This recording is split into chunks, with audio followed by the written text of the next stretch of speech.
മച്ചബീസിന്റെ പുതിയൊരു വീഡിയോയിലേക്ക് എല്ലാവർക്കും സ്വാഗതം. നമ്മളിപ്പോൾ ഇന്ന് പരിചയപ്പെടാൻ പോകുന്നത് ഒരു മീനിന്റെ ബ്രീഡറെയാണ്. ഡിസ്കസ് എന്ന് പറയുന്ന ഒരു മീനിന്റെ ബ്രീഡറെയാണ് നമ്മൾ ഇന്ന് പരിചയപ്പെടാൻ പോകുന്നത്. അതിനെ ബ്രീഡ് ചെയ്യിക്കുന്ന ഒരാൾ നമ്മളെ വീട്ടിന്റെ തൊട്ടടുത്ത് തന്നെയാണ്. പണ്ടാര പറഞ്ഞിട്ടുണ്ട് മുറ്റത്തെ മുല്ലക്ക് മണമില്ല എന്ന് പറഞ്ഞിട്ടുണ്ട്. അതേപോലെ തന്നെ നമ്മളെ വീട്ടിന്റെ അടുത്താണ് ആള്. പക്ഷെ ഞാൻ ഇത്രയും കാലമായിട്ട് അറിയില്ല. അയാൾ കുറെ കാലമായിട്ട് അതിനെ ബ്രീഡ് ചെയ്യിക്കും. ഞാൻ ഡിസ്കസ് എന്ന് പറഞ്ഞിട്ടുള്ള ഒരു ഫിഷ്. അപ്പോൾ കാണാൻ നല്ല ഭംഗിയുള്ള ഫിഷാണ്. അപ്പോൾ നമുക്ക് അതിന്റെ വിശേഷങ്ങളിലേക്ക് ഇന്ന് പോവാം.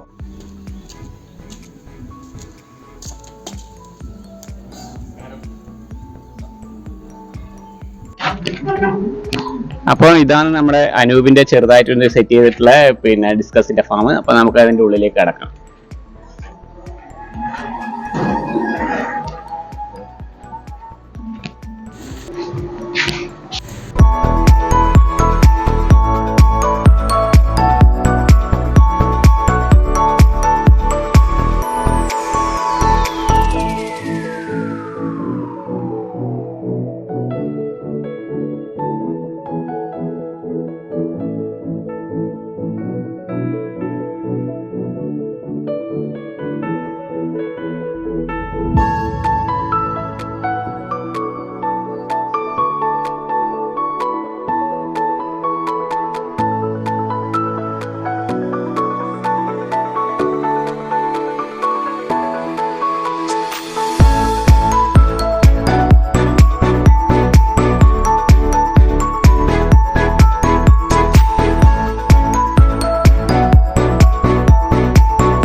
അപ്പൊ എല്ലാവർക്കും നമസ്കാരം. ഇതാണ് ഞാൻ പറഞ്ഞ നമ്മുടെ അനൂപ്.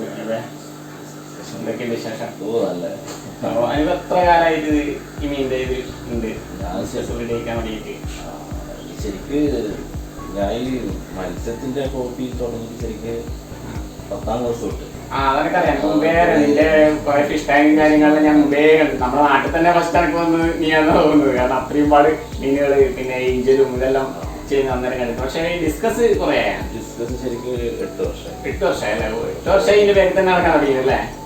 മാത്രം സ്പെഷ്യലൈസ് ചെയ്തിട്ടാണ് ഡിസ്കസ് മാത്രം. ഇപ്പൊ ഡിസ്കസ് ഉള്ളൂ തോന്നുന്നു ഇവിടെ അല്ലേ? ഡിസ്കസ് അവരെ കൂടെ ചെയ്യാൻ പറ്റുന്ന ഫിഷസ് ആയത്. നമ്മള് കസ്റ്റമേഴ്സ് വന്നു കഴിഞ്ഞാല് അവരെപ്പരം നിൽക്കാൻ പറ്റിയ മീനുകളാണ്. ഇത് ഡിസ്കസിന്റെ കൂടെ തന്നെ കുഴപ്പമൊന്നുമില്ല അല്ലേ? അപ്പൊ നമുക്ക് ഇതിനകത്ത് നമ്മുടെ ഫാമിലിന്റെ സപ്പോർട്ട് എങ്ങനെ? മീൻ വളർത്തലും എല്ലായിട്ട് മക്കളും ഭാര്യയെല്ലാം കൂടെ നിൽക്കുക എങ്ങനെയാണ്? അവര് തന്നെയാണ് നല്ല സപ്പോർട്ട്. സപ്പോർട്ടല്ല ശരിക്കും പറഞ്ഞു കഴിഞ്ഞാല് ഇതിന്റെ ഓണർ എന്ന് പറയുന്നത് എന്റെ വൈഫാണ്. ഫിഷറീസ് നമ്മൾ ഫിഷറീസ് ഡിപ്പാർട്ട്മെന്റ് ലീഗലായിട്ടെല്ലാം ക്ലിയർ ആണ്. അന്നേരം ഫിഷറീസ് ഡിപ്പാർട്ട്മെന്റ് നമ്മൾ ലൈസൻസ് എടുത്തിട്ടുണ്ട്. അന്നേരം അവര് നല്ലോണം ഇതാക്കി ചെയ്യും.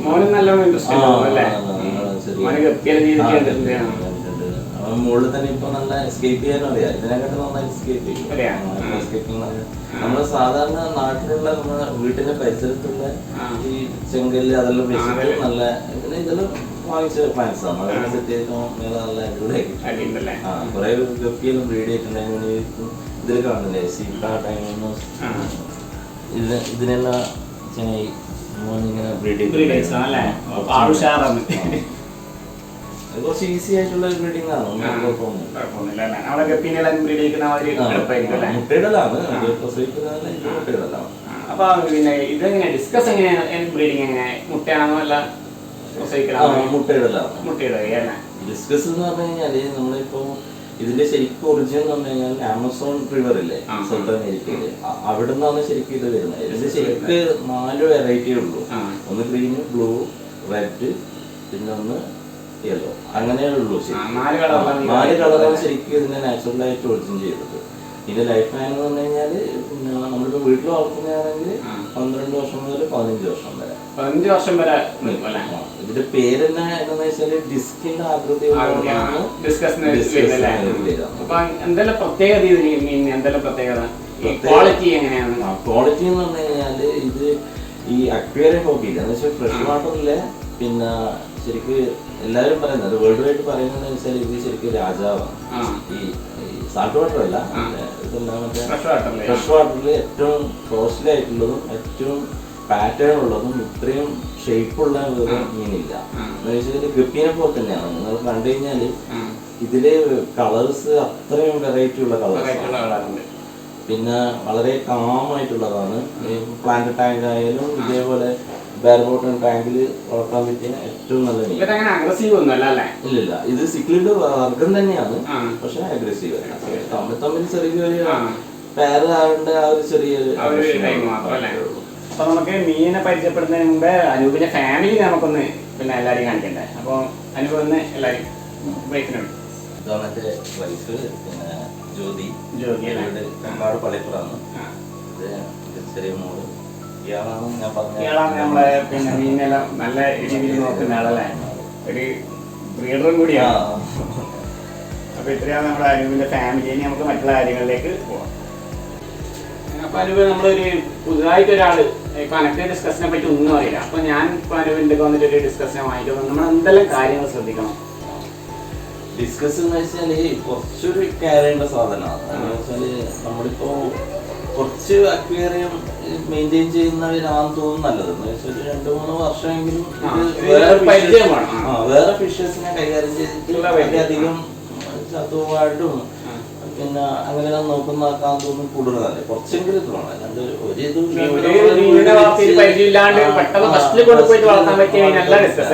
നമ്മൾ പെട്ടെന്ന് നമ്മൾ ഇതിന്റെ ഭംഗിനെ വേണ്ടിട്ട് വീട്ടിൽ കൊണ്ടുപോയിട്ട് നമ്മൾ പറഞ്ഞതനുസരിച്ച് ചെയ്തിട്ടില്ലെങ്കിൽ കുറച്ച് മടിയും പാടില്ല. അങ്ങനെ കുറെ എഫേർട്ട് ഉണ്ട്. അത് മാത്രമല്ല കുറച്ച് വിലയുള്ള മത്സ്യമാണല്ലോ, മറ്റുള്ള മത്സ്യന്മാരല്ല. ഇതിന്റെ ശരിക്കും വില ഇടുന്ന പോലെ സ്റ്റാർട്ട് ചെയ്യുന്നത് കുഞ്ഞുങ്ങള് നമ്മളിതിപ്പോ കൊടുക്കുന്നത് ഇത് ശരിക്കും ഇവിടുന്ന് ബ്രീഡ് ചെയ്തതാണ്. ഇവിടുന്ന് ബ്രീഡ് ചെയ്ത കുഞ്ഞുങ്ങളാണല്ലേ. നമ്മള് 200 പെർ പീസാണ് ഇതിനെല്ലാം കൊടുക്കുന്നത്. ഇതിപ്പോ കളറൊന്നും വന്നില്ല. ഇത് എത്ര സമയം എടുക്കും കളർ വരാൻ? ഈ ഷേപ്പിലാകുമ്പോ കളർ സ്റ്റാർട്ട് ചെയ്ത് തുടങ്ങും അല്ലേ, പാറ്റേൺ എല്ലാം വന്നു തുടങ്ങും. പിന്നെ ഇത് ശരിക്കും നോക്കേണ്ടത് ഇതിന്റെ വാട്ടർ പാരാമീറ്ററാണ്. വെച്ചാല് നമ്മളെ ഈ കണ്ടീഷനില് കേരളത്തിന് അനുയോജ്യമായ താപനിലയാണ് വെള്ളത്തിന്റെ ടെമ്പറേച്ചറും വെള്ളത്തിന്റെ ക്ലാരിറ്റി, pH വാല്യൂ നോക്കാം. എന്നുവെച്ചാൽ ഇത് 28 സെൽഷ്യസ് ടു 31 വരെയാണ് തോന്നുന്നു. നമ്മളിപ്പോ ശരിക്കും ഐഡിയല് കേരളത്തിന്റെ തന്നെയാണ്. പിന്നെ നമുക്ക് നല്ല തണുപ്പ് അങ്ങനെ വരുന്നുണ്ടെങ്കിൽ ഇതുപോലത്തെ ഉപയോഗിക്കാറുണ്ടെങ്കിൽ ഡിസംബർ ആ ഒരു സമയത്തേ വേണ്ടി വരും അല്ലേ. ഞാൻ ആദ്യമെല്ലാം അവര് ഞാൻ വാങ്ങിക്കുന്ന സമയത്ത് പിന്നെ അവര് പറഞ്ഞതനുസരിച്ച് ഞാൻ ചെയ്യാറുണ്ടായിരുന്നു. പിന്നെ നമുക്ക് ഓരോരോ ഐഡിയ വരുമല്ലോ. എനിക്ക് തോന്നി അങ്ങനെയാലും ഈ ഷീറ്റ് ഉള്ളതുകൊണ്ട് കുറച്ച് ചൂട് തന്നെയാണ്, അതുകൊണ്ട് കുഴപ്പമൊന്നുമില്ല. അപ്പൊ പിന്നെ അടുത്തതായി നമുക്ക് അറിയേണ്ടത് ഇതിന്റെ ഭക്ഷണ കാര്യങ്ങൾ, അതിന്റെ ക്രമീകരണങ്ങളെല്ലാം നമുക്ക് അറിയേണ്ടത്. പിന്നെ എങ്ങനെയാണ് ഇതിന്റെ ഭക്ഷണം? നമ്മൾക്കിപ്പോ പിന്നെ ലൈഫ് ഫീഡ് കൊടുക്കുക. ലൈഫ് ഫീഡ് എന്ന് വെച്ചാൽ ഇതിലെല്ലാം നമ്മള് പിന്നെ ഹാച്ച് ചെയ്ത് പിന്നെ ഇവരെ കാണുന്നില്ലേ, ഇവര് ശരിക്കും ഇതിപ്പം പിന്നെ ബ്രീഡായിട്ടുള്ള സാധനമാണ്. ഒരു 1.5 പ്രായം ഉണ്ടാവും. ഇവരിത് പിന്നെ നമ്മളെ മുട്ടയിട്ട് ഇത് വിരിഞ്ഞു കഴിഞ്ഞാല് നമ്മളെ മനുഷ്യരെ മുലപ്പാല് പോലെ അതുപോലത്തെ ഒരു സംഗതി, ഒരു ഫ്ലൂയിഡ് ഇവരുടെ ബോഡിയിൽ ഇങ്ങനെ ഇവര് ജനറേറ്റ് ചെയ്ത് വരും. അത് കഴിച്ചിട്ടാണ് പിന്നെ ഈ ഒരു റൗണ്ട് ഷേപ്പിൽ വരിക. പിന്നെ നമ്മളൊരു 25-28 ദിവസം കഴിഞ്ഞ് കഴിഞ്ഞാല് പിന്നെ ഈ പാരന്റിനെ മാറ്റിയിട്ട് 28 ദിവസം മാറ്റിയിടാം. ഇവര് ഇതിന്റെ ഒന്നും തന്നെ കഴിച്ചാൽ ഇതിന്റെ നല്ല ഒരു ക്വാളിറ്റി വരും. പിന്നെ നമ്മൾ ഇത് കുറച്ച് കഴിഞ്ഞാൽ ഇതിന്റെ ബോഡി ഇത് മുറിയാൻ തുടങ്ങും. കുറച്ചും കൂടി വലിപ്പമായി കഴിഞ്ഞാൽ ഈ പാരന്റിന്റെ രണ്ടിലും ബോഡി മുറിവ് വരാൻ തുടങ്ങുമ്പോൾ നമ്മൾ നമുക്ക് മനസ്സിലാവുക ഏകദേശം അവർക്കത് പിന്നെ സഹിക്കാൻ പറ്റാത്ത ഒരു വേദനകളുണ്ട്. ശരിക്കും മുറിഞ്ഞിട്ട് തന്നെ ഉണ്ടാവും. ഇത് കുറച്ച് വലുതാകുന്നതിന് നല്ലോണം കഴിച്ചു തുടങ്ങുമല്ലോ അല്ലേ. എന്നിട്ട് അതിന് ശേഷം ഈ പാനിനെ മാറ്റിയതിന് ശേഷം അത് കുറച്ച് ട്രീറ്റ് ചെയ്തിട്ട് സാധാരണ നമ്മൾ കല്ലുപ്പ് ഇട്ട് കൊടുത്താൽ മതി. കുറച്ച് ഇട്ട് കൊടുത്ത് വെള്ളം ചേഞ്ച് ചെയ്ത് കൊടുക്കും, എന്നാലും അത് ശരിയാവും. ഇവരെ പിന്നെ ഫീഡ് ചെയ്യുന്നത് എന്ന് വെച്ചാല് ഒരു ആർട്ടീമിയ എക്സ് അറിയില്ലേ,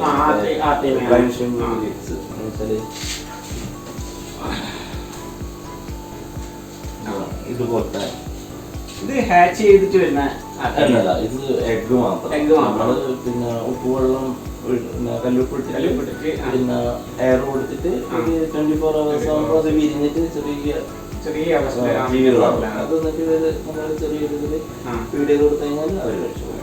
പിന്നെ ആർട്ടിമിയാണ് നല്ലത്.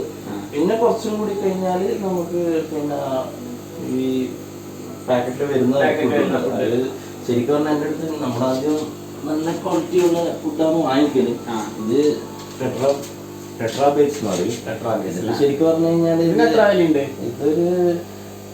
300 ഗ്രാമിന്റെ ആണ്. 1200 വരും. അപ്പം കുറച്ച് വിലയുള്ള തന്നെയല്ലേ ഫുഡെല്ലാം. പക്ഷെ ഇത് ശരിക്കും പറഞ്ഞു കഴിഞ്ഞാല് ടെട്രാ ബേസ് ഏറ്റവും കുറഞ്ഞ റേറ്റിലുള്ള കോഴിക്കോട് നിന്ന് പുറത്തുനിന്നെല്ലാം കൊണ്ടുവരുമ്പോ പിന്നെ സെറാന്ന് പറഞ്ഞിട്ടുണ്ട്, സെറാന്റെ ബ്രാൻഡ്. അതേപോലെ D50 എന്ന് പറഞ്ഞിട്ടൊരു ബ്രാൻഡ് ഉണ്ട്. അതെല്ലാം കൊടുത്തുകൊണ്ടാണ്. ഇതിപ്പോ ഞാൻ ഇപ്പൊ കഴിഞ്ഞിട്ടാണ്, ഇപ്പൊ ഇനി ആരോട് പത്ത് വരുത്തിക്കണത്രേ. ഇപ്പൊ തൽക്കാലം ഇതേ ഉള്ളൂ. പിന്നെ ഞാൻ വീട്ടിൽ നിന്ന് തന്നെ ഫീഡാക്കുന്നുണ്ട്. അതെന്ന് വെച്ചാല് നമ്മളെ ബീഫിന്റെ ഹാർട്ട് ഉണ്ടാവും. ബീഫ് ഹാർട്ട് അതൊരു പറയുന്ന മട്ടൻ ഒരു 10-200 റുപ്യക്ക് വാങ്ങിച്ചാൽ കിട്ടും. അത് എന്നിട്ട് തന്നെ അതിന്റെ വെയിനും അതെങ്ങനെയാന്ന് വെച്ചാൽ ഇത് വെയിനും ഇതിന്റെ കൊഴുപ്പെല്ലാം കളഞ്ഞിട്ട് നമ്മള് മിക്സിയിൽ അത് അടിക്കും. അതിന്റെ കൂടെ നമ്മുടെ അളവിനനുസരിച്ചിട്ട് ഒരു 1-2 വെളുത്തുള്ളി ഉണ്ടാവില്ല, അത് ഡൈജസ്റ്റ് ചെയ്യാൻ വേണ്ടിയിട്ടാണ്. കുറച്ചുള്ള സാധനമാണ്. അന്നേരം അതും കൂടി ഇട്ടിട്ട് വേണമെങ്കിൽ നമ്മൾ കളർ എൻഹാൻസ് ചെയ്യാൻ വേണ്ടിട്ട് ഇപ്പൊ റെഡ് ആണെങ്കിൽ പിന്നെ ഞാൻ ബീട്രൂട്ട് ഇടും, ചെറിയ ഇപ്പൊ മഞ്ഞയാണെങ്കിൽ പിന്നെ ക്യാരറ്റ് അങ്ങനെ നമ്മളനുസരിച്ചിട്ട് ചെയ്യാം. എന്നിട്ട് അത് പിന്നെ ഇത് പറഞ്ഞ പോലെ തന്നെ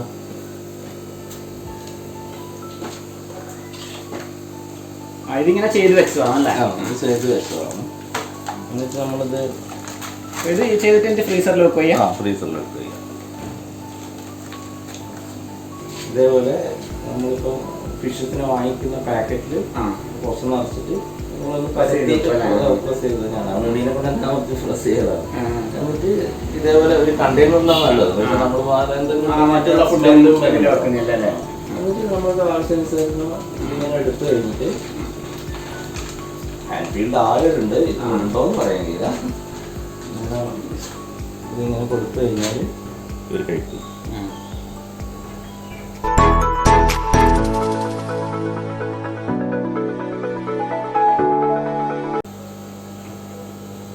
എല്ലാരും വരുന്നുണ്ടല്ലേ. അപ്പൊ നല്ല അവർക്ക് ഇഷ്ടമുള്ള ഭക്ഷണം തന്നെയാണോ അല്ലേ ഇത് തന്നെയാണ്. അതിപ്പോ നമ്മള് പ്രാവിനെയും ഇതിനെ പോലെ നമ്മളോട് നല്ല ഇതാണ്, നല്ല ഇണക്കം വരുന്ന സാധനം. അത് ഫസ്റ്റ് ട്രെയിൻ ചെയ്ത് എടുക്കണം അല്ലേ. ഇതിന് നമ്മുടെ തന്നെ ആയ കുഞ്ഞുങ്ങളായത്. ഇതിപ്പോ മുഴുവൻ ഉണ്ടായ കുഞ്ഞുങ്ങളാ? അല്ല, ഇതല്ല, ഈ വലിപ്പമുള്ളത് ഞാൻ ഒരു കോഴിക്കോട് നിന്നായിട്ട് വാങ്ങിച്ചതാണ്. ഫാമിൽ പോയിട്ട് അവരൊന്നിക്ക് കൊറിയർ ശരിക്കും പറഞ്ഞു കഴിഞ്ഞാല് പിന്നെ ഒരു കൊല്ലത്തുള്ള ഒരു കൃപാൽ എന്ന് പറഞ്ഞിട്ടുണ്ട്, കൃപാലാൽ കൊല്ലത്തുള്ള. അതാണ് അയാളാണ് ശരിക്കും എനിക്ക് ഈ വീട്ടിലേക്ക് വരാൻ ഫേസ്ബുക്കിൽ ഞാൻ കുറച്ച് ഗ്രൂപ്പിൽ പിന്നെ ജോയിൻ ചെയ്തപ്പോ ഇങ്ങനെ കേരളത്തിൽ അങ്ങനെ അധികം ആള് കുറവാണ്. കേരളത്തിൽ കുറവാണ്. എനിക്കറിയില്ല സത്യത്തില്, നമ്മളീ അടുത്തൊന്നും വേടിയില്ലല്ലോ, ഉണ്ടാവില്ല. കണ്ണൂരുണ്ട്, കുറച്ച് ലീഡേഴ്ഷിപ്പ് ഉണ്ട്. ഇപ്പൊ കുറച്ചാൾ ഇതിലേക്ക് വന്നിട്ടുണ്ടല്ലേ. അയാള് എനിക്ക് തോന്നുന്നു അടുത്ത ട്രെൻഡ് ഡിസ്കസ് ആണെന്ന് തോന്നുന്നു. അയാള് ഇങ്ങനെ എനിക്ക് അയച്ചു തരും. രാത്രി ലേറ്റ് ആയിട്ടാ വരുവാ. അന്നേരം ഞാനവിടെ ഈവനിങ് ബ്രാഞ്ച് ആയതുകൊണ്ട് ഞാൻ തന്നെ നൈറ്റ് വാച്ച്മാനെ ഏൽപ്പിക്കും. ഞാൻ പിറ്റേന്ന് രാവിലെ പോയിട്ട് കല്ലേറ്റ് വരുന്നത്. അതിനുശേഷമാണ് ഞാൻ വേറെ ആളെ പരിചയപ്പെട്ടത്. ഒരു നെക്സ എന്നൊരു കാലിക്കറ്റുള്ള കോഴിക്കോടുള്ള ഒരു ഫാം ഉണ്ട്. അത് നല്ല വൃത്തിക്ക് ചെയ്യുന്ന. അവര് രണ്ടാണോ ശരിക്കും മോട്ടിവേറ്ററും ശരിക്കും നല്ല ഷെയർ ചെയ്യും. അയാൾ ഫാമാണെങ്കിലും കുറെ കാര്യങ്ങൾ പറഞ്ഞാലും ഇപ്പോൾ നല്ല സപ്പോർട്ടാണ്. അത് രണ്ടാളും. ആ രണ്ടാളും എന്തായാലും എനിക്ക് നോക്കാനില്ല ശരിക്കും പറഞ്ഞത്. അങ്ങനെ അവരെടുത്ത് വാങ്ങിച്ചതാണ്. എന്നിട്ട് അത് വലിപ്പമായിട്ട് വരുന്നത്. ജസ്റ്റ് എന്ന് വെച്ചാൽ ഈ സൈസിലായിരുന്നു ഞാൻ വാങ്ങിച്ചിരുന്നത്. ഇത്ര ചെറിയ സൈസിലാണ് ഇത് അല്ലെങ്കിൽ ബ്ലൂ കളറാണ് ഈ സൈസ്. നമ്മൾ ശരിക്കും കെയർ ചെയ്യാൻ പറ്റുമെന്നെങ്കിൽ ശരിക്ക് നല്ല ഇതിന്റെ പാറ്റേൺ ആണ് നോക്കുന്നത്. ഇതാണ് ഏറ്റവും വലിപ്പമുള്ളത്. ഏറ്റവും വലിപ്പം വരുന്നത് ഈ ഒരു സൈസിലേക്കാണ്. ഇതിനെക്കാട്ടും വലിപ്പം വരും. അവർ ഫീഡിങ് പോലെ ഇരിക്കും. ഇത് മാക്സിമം എത്ര ഇഞ്ച് വരെ വലിപ്പം വരും? ഒരു 8 ഇഞ്ചാ പറയുന്നത്. 8 ഇഞ്ച് വലിപ്പം വരും. ഫോമൊക്കെ വരികയാണെങ്കിൽ 8 ഇഞ്ച് വരെ വരുന്നതാണ്. അപ്പൊ നമുക്ക് ഇതിന്റെ അടുത്തത് നമ്മൾ ഇതിന്റെ കളർ എന്തെങ്കിലും ഉണ്ട്, അതിന് നമുക്ക് ഓരോന്ന് വരുന്നതായിട്ട് പരിചയപ്പെടുത്താല്ലേ? ആണെന്ന് ഈ ബ്ലൂ ഡയമണ്ടിന്റെ ഇവരെ ബേബീസ് ആണ്. ഇവരിപ്പോ ഒരു 2.5 ഇഞ്ചോളം വലിപ്പം വരുമ്പോ ഇതിന്റെ കളർ പാറ്റേൺ ഇങ്ങനെ വരും. അതാണ് ശരിക്കും 2.5 ഇഞ്ച് വേണം. പിന്നെ ഇതിന്റെ പാരന്റ് എന്ന് പറയുന്നത് ഇത് ശരിക്കും ടർക്കോസ് എന്ന് പറയാം. Blue turquoise, vertical turquoise. Turquoise means പിന്നെ ഇതിന്റെ കണ്ണിന്റെ അടുത്ത് കണ്ട് ഒരു കെട്ട് പോലെ ശരിക്കും ടർക്കോസ് എന്ന് പറയാം. അവരെ പാരന്റ് എന്ന് വെച്ചാല്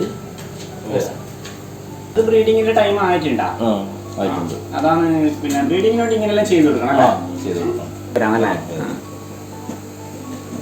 ഇതാണ് ഒന്നെങ്കിൽ ടൈല് വെച്ച് കൊടുക്കാം, അല്ലെങ്കിൽ ഇതേപോലെ ഒരു PVC പൈപ്പ് ഒട്ടിച്ചിട്ട് വെച്ച് കൊടുത്താൽ മതി. ഇതേതാ കളർ പറഞ്ഞത്? ഇത് ബ്ലൂ ആണ്. Blue diamond. ബ്ലൂ കളറും ആ ഡയമണ്ടിന്റെ ആ ഒരു തിളക്കം കാണുന്നില്ല, ചെറിയൊരു തിളക്കം കാണുന്നില്ല, ഒരിക്കലും കാണുന്നില്ല. ആ ഒരു തിളക്കം കൊണ്ടാണ് ബ്ലൂ ഡയമണ്ട്. അതിന്റെ കണ്ണിന്റെ അടുത്ത് തന്നെ കാണുന്നില്ല ഒരു തിളക്കം. ബ്ലൂ ഡയമണ്ടിന്റെ 2 പേരായിട്ടുള്ള അതിലൊന്ന് ബ്രീഡായി കിടക്കുന്നുണ്ടല്ലേ? അത് എഗ്ഗായിട്ടുണ്ടായിരുന്നു. ഇതിലിപ്പം എത്ര കുട്ടികളുണ്ട്? ഏകദേശം 10 കുട്ടികളുണ്ടാവും അല്ലേ? ഒരു ബ്രീഡിങ്ങിൽ ഏകദേശം മിനിമം എത്ര കുട്ടികൾ കിട്ടും നമുക്ക്? പറഞ്ഞു കഴിഞ്ഞാൽ എനിക്ക് വളരെ കുറവ് കിട്ടുന്നത്. ശരിക്കും 100 കിട്ടുന്നാണ് അവരെ പറഞ്ഞത്. ബ്രീഡിങ് സ്റ്റാർട്ട് ആയിട്ട് എത്ര? ബ്രീഡിങ് സ്റ്റാർട്ട് ആയിട്ട് ശരിക്കും ഒരു വർഷമാണ്. ഒരു വർഷമാണ്. അപ്പൊ തുടക്കത്തിൽ തന്നെ ഇത്രയെല്ലാം കുട്ടികളെ കിട്ടുന്നില്ലേ? പിന്നെ ഇത് ക്രോസ് ബ്രീഡാണ്. നമ്മളിപ്പോ ഇവർ ശരിക്കും പറഞ്ഞാൽ 5-8 മത്സ്യത്തിന് വാങ്ങിച്ചിട്ട് അവരെന്നെ പേരായി തിരിയും. അതാണ് കുറച്ചുകൂടി നല്ലത്. ഇതിപ്പോ ക്രോസ് ബ്രീഡാണ്. അന്നേരം ഹാച്ചിങ് റേറ്റ് കുറച്ച് കുറവായിരിക്കും. എന്നാലും ഇതിന്റെ പേരെന്ന് വെച്ചാൽ റെഡ് കവർ ബ്ലൂ റിം ആണ്. ഈ റെഡ് കവറും ഒരു ഡാർക്ക് ബ്ലൂ കവർ കണ്ട അതിന്റെ താഴെ ചുറ്റിലും ഒരു റിം അതുപോലെ ഇത് വരുന്നത്. ഇത് റെഡ് മാപ്പ് എന്ന് പറയും, റെഡ് പാഷൻ എന്ന് പറയും. അങ്ങനെ ഒരു മാപ്പിന്റെ നമ്മൾക്ക് മാപ്പിന്റെ ഒരു പാറ്റേൺ ആണ് ശരിയത്.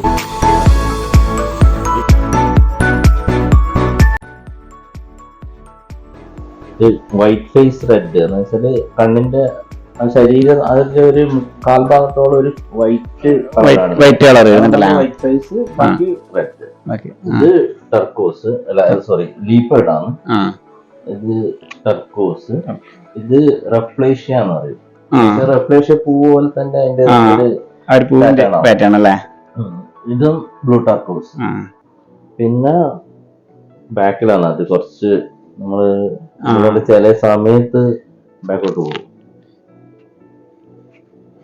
നമ്മൾ ആദ്യം വാങ്ങിച്ചു കഴിഞ്ഞാല് കുറച്ച് പണി തന്നെയാണ്. അനുവിന് നഷ്ടം വന്നിട്ട് ഫസ്റ്റില് ഏത് ഒരു സംരംഭമായാലും തുടക്കത്തിൽ എന്തായാലും നല്ലൊരു നഷ്ടം വരുമല്ലോ അല്ലെ? ഒരു ബാച്ചിൽ വന്ന് ഇപ്പൊ അതിൽ കാണുന്ന ഒറ്റക്കാർ മാത്രമേ ഉള്ളൂ. അത് 12 വാങ്ങിച്ചിട്ട് 10 അടിച്ചല്ലേ? അതാ മാത്രമേ നഷ്ടമായിട്ട് തോന്നി. ഇപ്പൊ അനൂപിന്റെ അടുത്ത് ഞാൻ വന്നിട്ട് ഇപ്പം 2 രീതിയിൽ വളർത്തുന്നുണ്ട്. ഒന്ന് പ്ലാന്റ് എല്ലാം പിന്നെ ചെയ്തിട്ടുള്ള ഒരു ടാങ്കിലും, പിന്നെ ഒന്നും ഇല്ലാത്തത്. നമുക്ക് ഏത് രീതിയിൽ വളർത്തുന്നതാണ് കൂടുതൽ നല്ലത്? തുടക്കക്കാർക്ക് എന്റെ അഭിപ്രായത്തിന് പറഞ്ഞു വെച്ചാല് നമ്മള് ചെറിയ ബേബീസിനെ അങ്ങനെയെല്ലാം വാങ്ങിക്കുന്നതാണെങ്കിൽ, വലുതായാലും വാങ്ങിക്കുന്നുണ്ടെങ്കിൽ ബെയർബോട്ടാണ് നല്ലത്. എന്ന് വെച്ചാല് അതിനെ നമ്മൾ കുറച്ച് സൂക്ഷ്മമായിട്ട് നിരീക്ഷിക്കാനും പിന്നെ എന്തെങ്കിലും അസുഖങ്ങൾ ഉണ്ടോ എന്ന് മനസ്സിലാക്കാനും എല്ലാം നല്ലത് ശരിക്കും ബെയർബോട്ടാണ്. പിന്നെ നമ്മൾ കുറച്ചും കൂടി നമ്മൾ ഇതിനോട് കുറെ പരിചയപ്പെട്ട് കഴിഞ്ഞാല് ഇതിനോട് നല്ല ഇതാക്കി കഴിഞ്ഞാൽ നമുക്ക് എന്തായാലും നമ്മൾ ഇത് ഇങ്ങനത്തെ ഒരു അറ്റ്മോസ്ഫിയറിൽ അവിടെ നിന്നതല്ലേ. പിന്നെ ഈ ചെറിയ ആമസോൺ കാർഡുകളിൽ വെള്ളവും മരവും അതും അന്നേരം ആ ഒരു ഫീൽ ചെയ്ത് കൊടുത്തു കഴിഞ്ഞാൽ അവര് കുറച്ചും കൂടി കംഫർട്ട് ആകും. അവരെ കളർ കുറച്ചും കൂടി എടുത്ത് കാണിക്കും, മറ്റേതിനെക്കാട്ടും കൂടുതൽ കാണിക്കും. പിന്നെ ഇതില് നമ്മളിപ്പോ ഈ ചെടി നമ്മൾ സാധാരണ ഉപയോഗിക്കുന്നത് ഇത് മരത്തില് മാത്രം വളരുന്ന മരത്തിൽ പറ്റിയിട്ട് വളരുന്ന ചെടികളല്ലേ? നമ്മള് നൂലുകൊണ്ട് കെട്ടിക്കഴിഞ്ഞാല് അല്ലെങ്കിൽ അതേപോലെ ഇതേപോലെ സ്റ്റോൺസ് ഈ കല്ല് ഇതെല്ലാം ഫുള്ള് നാച്ചുറൽ ആണ്. ഇത് മാത്രമേ ഞാൻ വാങ്ങിച്ചിട്ടുള്ളൂ. ഇതെല്ലാം ഞാൻ പുഴയിലും അരുവിയിലും ഓരോന്ന് കളക്ട് ചെയ്തോണ്ടെന്നോ അല്ലേ? ഇതെല്ലാം ഈ വീട്ടിൽ നിന്ന് തന്നെ നമ്മൾ മരമെല്ലാം മുറിച്ച് കഴിഞ്ഞാല് അതിന്റെ ഓരോ പീസ് നമ്മൾ കുറച്ച് കട്ട് ചെയ്ത് കുറച്ച് ഷേപ്പ് ചെയ്ത് വെച്ച് കഴിഞ്ഞാല് ഇത് പിന്നെ ഞാനൊരു ഇതുപോലെ തന്നെ കോഴിക്കോട് തന്നെയാണ് എന്റെ ചോദിച്ചത്. കോഴിക്കോട് ഒരു അക്വാറ്റിക് പ്ലാന്റ്സ് എന്ന് പറഞ്ഞിട്ട് അവിടെ ഒരു സുഹൃത്തുണ്ട്, എന്റെ സുഹൃത്ത് തന്നെയാണ്. അവരുടെ അടുത്ത് നിന്ന് വാങ്ങിച്ചതാണ്. ഇതിന്റെ പേര് ജാവ ഫേൺ എന്നാണ്. ഇത് ഫേൺ വർഗത്തിലുള്ളതാണ്. അതേപോലെ പിന്നെ ഈ കാണുന്നത് അനൂബിയസ് എന്ന് പറയും. ഇത് രണ്ടും ഈ മരത്തിനും കല്ലിനും അപ്പൊ അനൂപ് ഇതെല്ലാം ഇടുന്ന് സെറ്റ് ചെയ്ത് കൊടുക്കുന്നുണ്ട്, ആവശ്യക്കാർക്ക് വേണ്ടുന്ന ടാങ്ക് സെറ്റ് ചെയ്ത് കൊടുക്കുന്നുണ്ട്. ഞാൻ വൈഫും കൂടി തന്നെയാണ് 4 ഫീറ്റ് വരെ നമ്മള് അക്യൂറം നമ്മളെ ഷോപ്പിൽ നിന്ന് കട്ട് ചെയ്തിട്ട് വാങ്ങിക്കും. അതിനനുസരിച്ചിട്ട് നമ്മൾ 4 ഫീറ്റ് വരെ ഇവിടെയുള്ള എല്ലാ ടാങ്കും നമ്മൾ തന്നെ പിന്നെ സിലിക്കൺ വെച്ചിട്ട് സെറ്റ് ഒട്ടിച്ചതാണ്. അപ്പൊ സെറ്റ് ചെയ്ത് കൊടുക്കുകയും ചെയ്യും ആവശ്യക്കാർക്ക്. അപ്പൊ പിന്നെ ഞാൻ അനൂപിന്റെ പിന്നെ ഫോൺ നമ്പർ ഞാൻ വീഡിയോയിൽ കൊടുക്കാം. അപ്പൊ ആവശ്യക്കാർ ആരെങ്കിലും ഉണ്ടെങ്കിൽ പിന്നെ ടാങ്ക് സെറ്റ് ചെയ്യാനോ അതേപോലെ പിന്നെ കുഞ്ഞുങ്ങളില്ലേ ഇവിടെ ഇപ്പൊ കുറച്ച് കുഞ്ഞുങ്ങൾ കൊടുക്കാനുണ്ട്. അപ്പൊ കുഞ്ഞുങ്ങളും ആവശ്യമുള്ളവര് പിന്നെ അനൂപായിട്ട് കോൺടാക്ട് ചെയ്യാൻ ഞാൻ നമ്പർ താഴെ കൊടുക്കാം. അനൂപ്, നമുക്ക് ഈ മീനിന്റെ കൂടെ ഡിസ്കസിന്റെ കൂടെ നമുക്ക് വേറെയുള്ള മീനുകളെ നമുക്ക് ഒന്നിച്ച് വളർത്താൻ പറ്റും. അപ്പൊ അങ്ങനെ പറ്റുന്നുണ്ടെങ്കിൽ അത് ഏതെല്ലാം മീനാണ് നമുക്ക് ഇതിന്റെ കൂടെ ചെയ്യാൻ പറ്റുക? അതൊരു നല്ല ചോദ്യമാണ്. വെച്ചാൽ നമ്മളിപ്പോ കാണുമ്പോൾ എല്ലാ ഇപ്പൊ ടാങ്കിലും ഈ ഒരു ടാങ്കിൽ ഒഴികെ ഇപ്പൊ ഇതിൽ തന്നെ നിങ്ങളിപ്പോ പ്ലാന്റഡ് ആയാലും ഇപ്പൊ നിങ്ങളിപ്പോ കണ്ടിരിക്കുന്ന ഈ ഫിഷസ് മാത്രമാണ്. ഈ ഫിഷസും പ്ലാന്റ്സും അങ്ങനത്തെ ഇതിനോടനുബന്ധിച്ച് ഇപ്പൊ ഒരാള് വന്നിട്ട് ഇപ്പൊ നമുക്ക് ഇതിന്റെ കൂടെ വേറെ വേണമെന്ന് പറഞ്ഞു കഴിഞ്ഞാൽ വളർത്താൻ പറ്റുന്ന മീനുകളാണ് ഞാൻ ഈ ടാങ്കിൽ വെച്ചിരിക്കുന്നത്. അതിന്റെ പേരല്ല എന്ന് പറയാം. ഇത് നിങ്ങൾ അറിയുന്നില്ലേ, ഏഞ്ചൽ എന്ന് പറയും. അധികം വെക്കണ്ട, ഒരു 1-2 പീസാണ് ഇതിന്റെ കൂടെ നിൽക്കുന്നത്. എന്ന് വെച്ചാൽ ഇതിന്റെ ഏകദേശം എഗ് ചെയ്യുന്നതും അതിന്റെ മൂവ്മെന്റും അതിന്റെ ഏകദേശം ഷേപ്പ് എല്ലാം വലുതായി കഴിഞ്ഞാല് ഏകദേശം ഒരുപോലെ തന്നെയാണ്. ഇത് പൈപ്പ് തന്നെയാണ് എഗ് ചെയ്യുക, ഹാച്ചിങ്ങും ഏകദേശം ഇതുപോലെ തന്നെ. കുറച്ച് അഗ്രസീവ് ആണെങ്കിലും കുഴപ്പമില്ല. പിന്നെ ഈ കാണുന്നതാണ് ഈ മത്സ്യത്തിന്റെ പേരാണ് നിയോൺ ടെട്ര. നിയോൺ കളർ ഇങ്ങനെ ഗ്ലോസി ആയിട്ട് കാണുന്നത്. പിന്നെ ഈ സീബ്ര ഡാനിയോസ് പറ്റും. പിന്നെ ഇതേപോലെ വിഡോ ടെട്ര അത്ര പ്രിഫറബിൾ അല്ല, എന്നാലും നമുക്ക് കുഴപ്പമൊന്നുമില്ല. പിന്നെ ഇതിൻ്റെ അകത്ത് വേറൊരു സാധനം പിന്നെ റമ്മീനോസ് എന്ന് പറഞ്ഞത് അതും കൂടി വളർത്താൻ പറ്റും. പിന്നെ ഇതിന്റെ നമ്മളിപ്പോ പ്ലാന്റ് ടാങ്ക് ആകുമ്പോൾ പിന്നെ ഇത് ഇപ്പൊ നമ്മളിപ്പോ പ്ലാന്റ് ടാങ്ക് നമ്മള് മെയിൻറ്റെയിൻ ചെയ്യുമ്പോൾ എന്തായാലും ആൽഗെ പായല് തന്നെ ഉണ്ടാവും. അതേപോലെ ഇവര് വേസ്റ്റ് അങ്ങനെ എല്ലാം കഴിക്കാൻ പറ്റുന്ന ഒരു നമ്മളിപ്പം ഡിസ്കസിന്റെ കൂടെ ഏറ്റവും കൂടുതൽ വളർത്താൻ പറ്റുന്ന ഒരു ആൽഗേറ്ററാണ് ഇത് കോറിഡോറ എന്നത്. അത് ശരിക്കും ഒരു ഒളിച്ചു നിൽക്കുന്ന മാതിരിയല്ലേ? നമ്മൾ നേരത്തെ വന്നപ്പാടെ നോക്കുന്നതിനാ, പക്ഷെ ഒളിച്ചു നിൽക്കുന്ന മാതിരിയല്ലേ? അങ്ങനെ കാണില്ല. അത് ഒരു 5 പീസ് ഉണ്ട്. പക്ഷെ നിങ്ങൾ കാണാൻ കിട്ടിയ തന്നെ അതിന്റെ ഭാഗ്യമാണ്. വെച്ചാൽ ഫ്രണ്ടിലെല്ലാം അങ്ങനെ വരച്ച് പറഞ്ഞു ഫ്രണ്ടില് വരില്ല അല്ലേ? അധികം കുറവാണ്. അപ്പൊ മീനിന്റെ വേസ്റ്റ് എല്ലാം ഇവര് കഴിക്കുക? മീനിന്റെ വേസ്റ്റും ഇത് പിന്നെ ഈ പായൽ പോലത്തെ എല്ലാം പറ്റുന്നതാണ്. ഇപ്പൊ നിങ്ങൾ താഴെ നോക്കിയാൽ തന്നെ ഒരൊറ്റ വേസ്റ്റും കാണാൻ കഴിയില്ല. ഈ ആൽഗേ ക്ലിയർ ആണല്ലേ? ഇതാണ്. അപ്പൊ ഇവിടെ എഗ് ചെയ്തിട്ടുണ്ടല്ലേ? ഇത് ടൈലാ വെച്ചിട്ടുള്ളത്? ടൈല് ഞാൻ 2 ജോയിന്റ് ചെയ്തിട്ട് വെച്ചാൽ മതി. അത് കാണുന്നുണ്ടോന്ന് പറയാൻ കഴിയില്ല. ഈ ടൈലിന്റെ അകത്ത് കുറെ എഗ് ചെയ്തിട്ട് അതിന്റെ ഉള്ളിൽ കിടക്കുന്നുണ്ട്. കുറച്ച് വൈറ്റ് കാണുന്ന കുറച്ച് പോയ എഗ്സ് ആണ്. അത് ഒന്നെങ്കിലും അവരത് കഴിക്കും. അതിന്റെ വയ്യ ഒരു 4-5 ദിവസം ആവുമ്പോഴേക്ക് ഇത് ചെറുങ്ങനെ വാല് വരാൻ തുടങ്ങും. പിന്നെ അത് സ്പോഞ്ച് ചെയ്തിട്ട് ഇത് ശരിക്ക് നമ്മള് മനുഷ്യരെക്കാട്ടിയും കൂടുതൽ കെയർ ചെയ്തിട്ട് ചെയ്യുന്ന ഒരു മീനാണ് ഇത്. പക്ഷേ ബ്രീഡിംഗ് പ്രോസസ് എന്ന് വെച്ചാൽ അത് അതിന്റെ ശരീരം ഇങ്ങനെ അതിന്റെ അഴിവാക്ക് ഇങ്ങനെ ചൂടായി കൊടുത്തിട്ടാണ് ഇങ്ങനെ കുറെ കളിക്കും. അതിപ്പം നമ്മുടെ ഇത് ഉള്ളതുകൊണ്ടാണ് അവരുണ്ട് അതിന്റെ ഉള്ളിൽ. പിന്നെ വീഡിയോ കിട്ടുമെങ്കിൽ ഞാൻ നിങ്ങൾക്ക് അയച്ചു തരാം. ആയിക്കോട്ടെ. പിന്നെ അതിന്റെ നെക്സ്റ്റ് സ്റ്റേജ് ആണ് ഇതിനുണ്ടായിരുന്നു. അതിപ്പം കുറച്ച് ഡെഡായി പോയതാണ്. അല്ലെങ്കിൽ അതിന്റെ ജസ്റ്റ് നെക്സ്റ്റ് കിട്ടുമായിരുന്നു. അത് ഇതേപോലെ പിന്നെ ഇതിപ്പോ അടുത്ത 2 ദിവസം കൊണ്ടാവുമായിരിക്കും. അതായി കഴിഞ്ഞാൽ കിട്ടുന്നത്. പിന്നെ നെക്സ്റ്റ് ആണ് ഇതിങ്ങനെ ഈ ബോഡിയിലേക്ക് കയറും. ഇപ്പൊ ശരിക്കും ഏകദേശം റൗണ്ട് ഷേപ്പ് വന്നു. അതിന്റെ അകത്ത് ഇതിന്റെ ഒരു കുഞ്ഞുങ്ങളുണ്ട്, കാണുമെന്നറിയില്ല, അതുണ്ട്.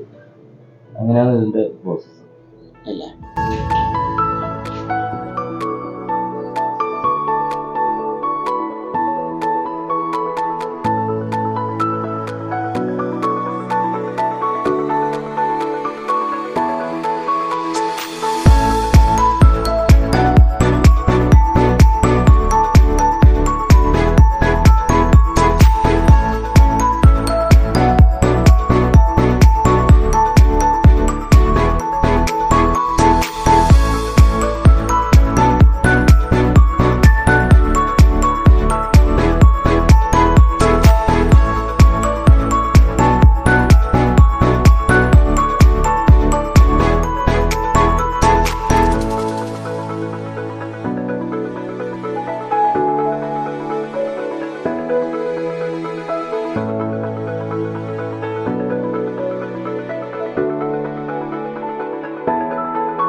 ഇതാണ് നമ്മൾ പറഞ്ഞ അനുവിൻ്റെ മോൻ ചെയ്തിട്ടുള്ള സെറ്റപ്പ് ആയത്.